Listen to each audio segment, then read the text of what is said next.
Hi everyone, this is Britt Simon. Let's see who I can piss off today.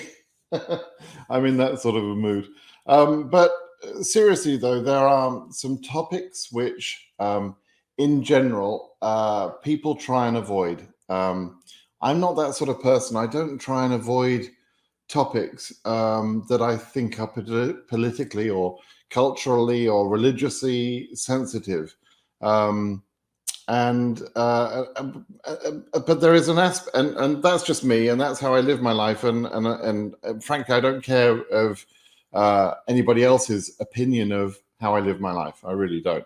Um, but there is a DV related aspect to some of these topics, and so I wanted to talk about those topics to explain some things because I've thought in the past people are going to be a little bit surprised in a way when they come to America if they're not properly prepared for this.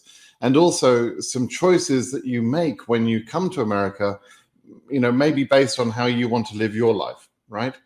Now, so I'm going to talk about the things that we should not talk about. I'm going to talk about racism. I'm going to talk about politics. I'm going to talk about religion. Let me declare my positions. I happen to be white in a predominantly white country. That gives me certain advantages, which is unfair. It's ridiculous. So I want to talk to you about that and explain why that is. I'm an atheist in a country which is predominantly religious, but of the Christian religions. The Constitution specifically speaks to that and gives me and others and religious people and non-religious people and Catholics and Muslims and Jainists and everybody is free to do whatever they want. But there are some aspects of that choice when you come to America that may be important to you. So I wanted to talk about that. And then politics. Politics has been in focus and probably on a lot of people's minds about religion because politics does play into how the immigration debate happens in this country. It can swing this way and that way. And so politics is important too. And again, to declare my position, in the UK where I came from, I would have been considered a conservative. I would have leant towards the right-hand side of the religious swing. But the religious swing is so far to the right, sorry, not the religious swing, the political swing is so far to the right in this country that I can't align to conservatism in this country because it's very often driven by religious thinking. And frankly, that's to me abhorrent. And so, so I won't align with someone who is only making a decision on a particular political policy based on their religious beliefs. That's wrong. It's not right, and I won't participate in that. So in this country, I would be more seen as an independent or a Democrat, perhaps, in terms of how I align. But those are my views, right? Whether I'm an atheist or whether I'm a Democrat or an independent or whatever, it really doesn't matter. But all of those things are my things, right? They're stuff about me. And if I were coming to this country, I would want to think about, if I were in your position, I would want to think about how important those things are to me. And that's what I want you to think about. That's what I want to talk about in this video. Okay, so let's talk about these three things. I hadn't really sort of planned this out in any particular way. So let me talk about why, for example, racism and skin color is an issue in this country. And it really is. There is a thing called institutional racism, and a lot of it is historical. You may or may not be aware that the founding fathers who created the Constitution of this country created it originally in a way that was unfair to people of dark skin. It literally specified that they were worth less than white-skinned people.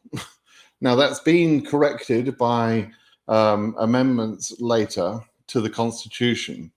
But racism, in a sense, was baked into this country. And the history of the country is complex, and like any country, there's complexities to the country.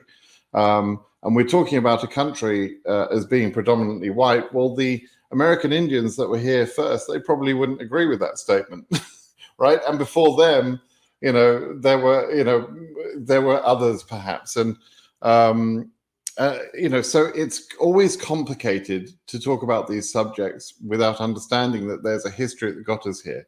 But there are some specific things which have created geographic and cultural sort of boundaries, if you like, and disadvantages to people of darker skin in this country. African Americans is the term often used here, for example. And you may not be aware, for example, let me just give you a couple of examples.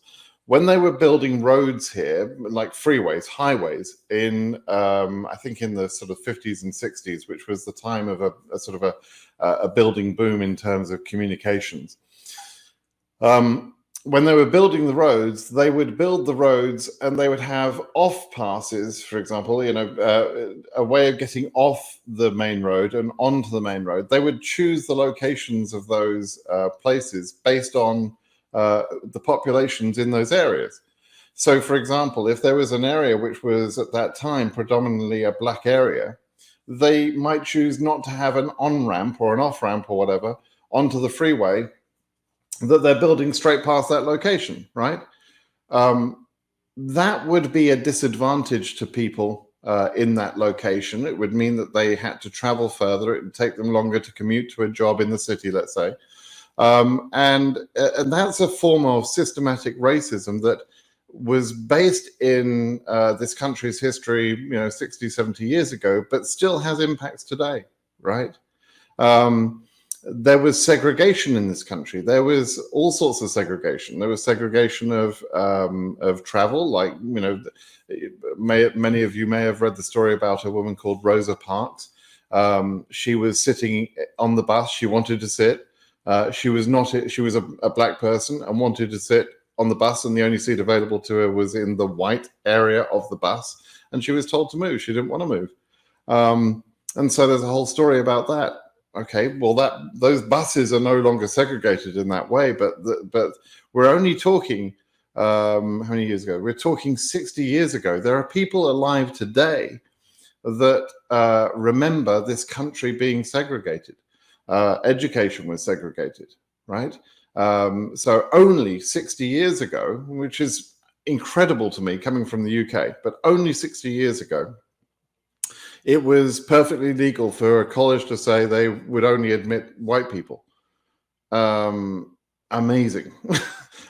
So this country has, been through a difficult time. So for racism and skin color in this country is unfortunately today still an issue, right? And we've seen that recently with cases where the police have been brutal and acted awfully, and some police are like this because some police are racists, and just like all of population are racist, right? The police are just a cross section of society. So many are not racist, and many will not behave badly towards someone because of their skin color. But there are certain assumptions that are made by many cops as they're going towards a car, for example. If they see me in the car as an old white guy, they're not reaching for their gun. I mean, I've been stopped by the police, but they're not reaching for their weapon. Whereas if they approach a car with a young black guy in there, or a couple of black guys, they're probably going to be hand on their pistol or even pistol drawn. And they're making assumptions based on skin color. It's a terrible thing, but it's a reality, which means that unfortunately, there's a higher instance of young African Americans being needlessly shot during traffic stops, for example, more than there are young white guys. I'm not saying that there are no illegal shootings of young white men, but it happens more often with young black men. So that's racism. Now, what does that mean? Well, if you're coming here from Africa, for example, and you're dark-skinned, or you're coming here from anywhere, frankly, and you're dark-skinned, you're going to be subject to a certain amount of preconditioned judgment about who you are, what you are, where you're from, and everything else. As you open your mouth and you speak with a different accent, you're going to confirm some of those biases. And in some places in this country, that's going to affect your opportunities. It's going to affect people's day-to-day interaction with you. I'm not saying by any means that everybody in this country is racist or everybody is going to be against you because you're an immigrant, but you're coming from a country, let's say, which is predominantly dark-skinned people, and you're coming to a country which is predominantly white-skinned people. There's a difference there. You're going to experience a type of experience that is different to what you're used to. And it may be something more aligned with some of the sort of tribal, I'll use the word tribal, the sort of tribal, either religiously tribal or, community tribal, etc. The tribal aspects that we see even today in some areas in some countries. Okay, so there could be certain assumptions being made about you because of your skin color and because of your accent as you're talking, right? You'll be different. Now, what I would recommend to you is to think about that as you come to America and say, okay, do I want to go and live in Alabama, deepest, darkest Alabama, for example, in the South in America? Now, the South is where they were fighting against the North for slavery, right? I'm not saying that everywhere in the South is bad, but there are people today still who just believe that whites are superior and blacks are inferior and this sort of thing, right? And so, you have to think about, okay, would you move there? Would you want to experience that? Now, it's good to integrate for sure. Absolutely, you should be integrating, but you may want to consider, is based on who you are, where you're coming from, and how you want to live your life. Do you want to go to an area where you're going to be disadvantaged by your skin color, or would you rather go to somewhere a little bit more modern thinking, more cosmopolitan, more reasonable? Now, if I were you, I would be making the latter choice. I would move somewhere. I would go somewhere like California, New York, some of the sort of big metropolitan areas where these things are less of an issue. That's what I would do if I were you. But if you go and move to rural, Louisiana or Alabama or somewhere like that, based on it being, for example, cheap to live there, your experience might not be what you had hoped.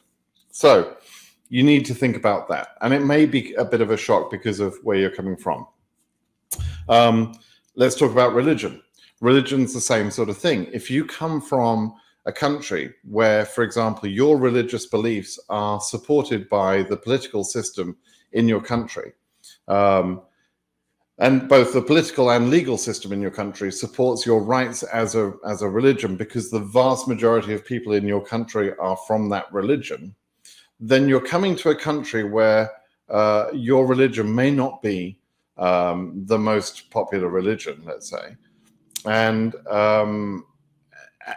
not only that, but we're going to go out of our way as Americans to make sure that your religion is not used to control other people, right?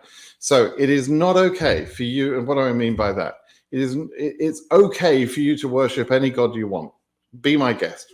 I think it's nonsense. Personally, I'm an atheist, as I mentioned. I have no time for religion. In fact, I think the world would be a far better place without religion, in all honesty. But that's a different debate. That's a historical debate, and one that I hope will change over time. But if your religion is important to you, and you're used to, for example, being able to go to any gathering you like and openly,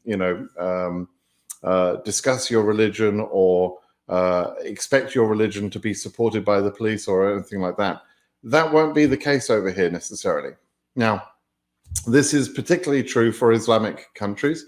particularly those countries that are run under Islamic law, right? There are certain things of some countries' beliefs and some countries' religious beliefs that have turned into political and legal constructs that we absolutely won't support in America. So, for example, and this is the same whether it comes from religion or cultural. If you come to this country and you expect, for example, that it's okay to hate others because of their sexual preference, that's not okay. And it's even their sexual preference, for example, is protected in our laws. So it's not okay for you to come and make assumptions and comments and whatever else based on their sexual preference or whatever else, right? There are certain protections afforded by law. There is freedom of speech here. So, for example, freedom of speech and our perspectives in this country tend to protect the person, not the construct. So, for example, I can say, screw your religion, I don't care about your religion, screw your God, I don't believe in your God. But I wouldn't say to someone, screw you personally, right? I would love the person, but not support their religion. That's my right to do that. I've got freedom of speech. I've got the ability to do that. And there is no law that's stopping me in this country from behaving and feeling that way. Okay. Now, that's not an issue in day-to-day life. People here are very used to that. But for example, in this country, we were horrified when some people, were attacked because they drew cartoons or whatever. Both in this happened in Amsterdam, happened in Paris, Charlie Hebdo attacks, for example, totally based on a religious perspective and a perceived insult of the religion. Frankly, that's absolutely asinine, disgusting, horrible behavior to attack a person because of the comments they make about a religion. A religion is nothing. Right, it's nothingness. If you want to believe in a god, that's fine. If I want to believe in fairies, that's fine. But I'm not going to get angry with someone and attack them physically because somebody doesn't like the choice of fairy that I choose to believe in. Right. So your religion is your business. You're entitled to that. I'll protect to my dying breath your ability to worship whatever stupid god you want to worship, right? I don't care. That's up to you. But what's not okay is to attack me or attack anyone else because we don't respect your religion, or we draw cartoons about your god or whatever, right? So now, getting back to the DV topic. If you come to this country and you're used to being protected by your laws and by your culture and everything else based on your religion, whether it's Buddhism, whether it's Islam, whether it's Christianity or Judaism or whatever else, if you think you're going to get those protections, for example, in America because of your religion, you're wrong, right? It's not going to work that way. If you seek those protections, if you want to be amongst others in a community that feel that way, then you actually need to go and look for that, and you'll make a choice of where you live in America based on your religious perspectives. Now, unlike many other countries, there's absolute freedom of religion in this country. Freedom to be religious, freedom to not be religious. Which means that there are churches and mosques and places of worship of every type you can imagine in more or less every city you can imagine. So in the bigger cities, I would say, at least. Perhaps not in some of the smaller rural areas. You're not going to find a mosque in every small rural area, let's say. You're not going to, you're not going to find a synagogue in some very small, town in Louisiana or whatever. I'm sorry to pick on Alabama and Louisiana, but I'm just trying to make a point here that you're not going to find those things. So you would want to check where you're planning to move to that you have a place of worship available to you, that you have a community of like-minded people available to you, because your religion might be that important to you, right? So don't move to a certain place and be sad because you didn't bother to check that that there's a place of worship for you. Please check on that first, right? And again, in religious choices, you're better off in the bigger, more cosmopolitan cities than you would be in some of the smaller towns and places around America. So that's another choice that you need to make. And again, just like before, where I was talking about, for example, an African coming here and expecting everybody to just or expecting it to be normal like it was at home because everybody at home looks the same. Well, here you're not going to look the same as everybody, right?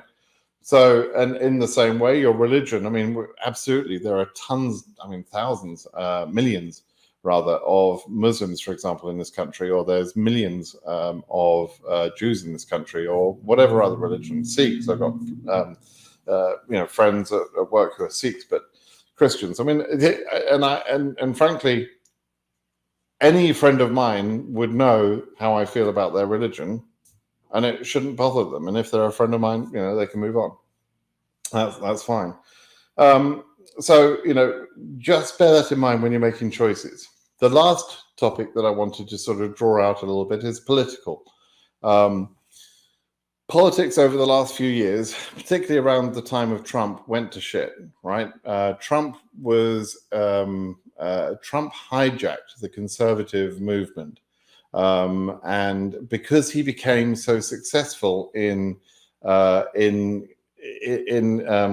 gathering support around him himself, he delivered a batch of votes to the Conservative Party, to the Republican Party, that that gave them an enormous amount of power. The Republicans wanted that power, and so despite originally actually treating Trump like a joke, when it was obvious that he was going to become their candidate of choice in the 2016 election and had an opportunity to even win it, they changed their principles, they changed their talk, they got behind this awful man, right? He was truly an awful man. He still is a truly awful, awful man. I mean, there's no redeeming qualities. And in fact, he used to be a Democrat and has openly said that in the past that if he was ever to try and run in politics, he would be a Republican. He would run as a Republican because the Republican following are too stupid to work out that he's lying to them. And that's precisely what he did. And that's precisely the truth, frankly. So Trump has kind of messed up politics for a few years here. And so the political landscape right now is very fractured, very partisan, right? You're in one camp or you're in the other. That's how it seems to be, which is unfortunate because really the best political debate happens when you've got people from really good debaters from one extreme and the other. And those debaters and those ideas and thinkers can all come together. And roughly speaking, you end up somewhere in the middle. And with good debate and good political action, you end up with good policy. And you need people on both sides, the extremes of both sides, and leaning towards both sides, so they can inform the center. And occasionally the center will move this way or move that way. That's all fine. I'm absolutely good with that. But what you don't need is a single party system, for example. That's an awful situation to be in. So, it's a good, healthy thing that you've got two parties at least, and that you've got active debate. It's an unhealthy thing when you have someone like Trump who breeds loyalty to his perspectives, whatever his latest perspective is, whether it's just or not, whether it's true or not, whether it's factual or not. And as we've seen, he's able to get his followers to just follow any stupid path he puts out in front of them. So we're in a pretty bad political place right now. But a lot of that following is based around certain principles, and they're principles about white supremacy. The white supremacy movement in this country, there is such a thing still. People who are either outspoken or quietly, privately spoken about the fact that they would prefer, the whites to reign in this country. They would prefer to keep their position, as they see it, as the superior race, right? And a lot of those people who have their roots in movements 50, 60, 100 years ago, a lot of those people today would be supporters of Trump because Trump speaks to them in certain ways. Some of it obvious, some of them not so obvious. And those people are not the brightest folk. Let's face it. We're not talking about smart people. So some smart people who are in that sort of weird, awful, disgusting place of white supremacy will hijack the movement and influence Trump, and Trump influences the movement. And so, the Republican movement today, as represented by Trump and his followers, right, is to some fairly large extent anti-immigrant, racist, pro-white supremacy. And you have to understand that because, again, if you look at a political map of this country, you'll see states which are, which are predominantly Trump-supporting states. Now, it's very unfortunate because there's really fundamentally not very much wrong with the true conservative movement. There's not fundamentally not anything wrong with the true Republican perspective. It's a difference of opinion. I don't share those opinions necessarily. But as long as it's not about hatred, if it's about fiscal policy, if it's about matters that we can all agree are just a matter of debate and where you position, then that's fine, right? You want that debate. But if you're coming to this country now as an immigrant, particularly if you're dark-skinned, and you look up the geographic area where you're thinking of moving, and it's mainly Republican leaning, that means that there's going to be people in that area who have been encouraged over the last 4 or 5 years. They've been given permission to be racist, to be outspoken about it, to be to be anti-immigrant, right? So again, you need to think about that when you come to this country, as to where you want to live, whether you want to go through those things. So those 3 topics, racism or skin color, religion, and politics, those 3 topics, although they're difficult topics to cover, and I'm sorry if you disagree with me on any of these topics, that's your right to do. It's your right to disagree with me, even though you're wrong. But you're welcome to disagree. But those topics are important topics if they're important to you, right? If you're not someone who is going to be comfortable, if you're living amongst other people who don't feel like you, then you need to think about that before you come to this country as to how you're going to fit in, how you're going to enjoy this country. I absolutely am not saying stay away. I'm just saying choose well where you live, right? Because there are places, where I live, frankly, where I live, funnily enough, in California, San Francisco, for example, is a big melting pot. It's full of different people of different races, different religions. It's a great place to go. You can find restaurants of any type you like. You can, you can find all sorts of communities. If you want to go to a place of worship, you can find it all there. It's everything that you would want if you want a multicultural society, right? Is all there in San Francisco. But personally, I don't particularly like the city itself. So I live about 40 miles outside of San Francisco. Where I live, there are more Republican leaning and some Trump leaning people than the rest of California, or than California in general. So It just happens to be that where I live, there are more sort of cowboys. It was more of a rural area, but only 40 miles outside of San Francisco. So it's kind of interesting. You have to sort of be able to get along with people. And for me, whilst I feel strongly about some things, I'm anti-racist, I'm anti-religion, I'm, politically independent, but very vocal. For me, I have to sometimes, very rarely, I have to sometimes be careful what I say, because I don't want to offend people. But on the other hand, I almost see people who get offended as someone who needs to be provoked, right? Because they need to understand. I mean, it literally is for everyone's benefit that people need to understand that if you are a sort of person that gets offended about your religion, you actually need to be provoked on that matter, because you need to understand your religion is silly and it's not important to everybody else. It's not something to get angry about, right?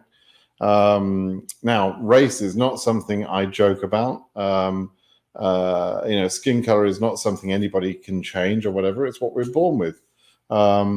And so I am absolutely against racism in any form.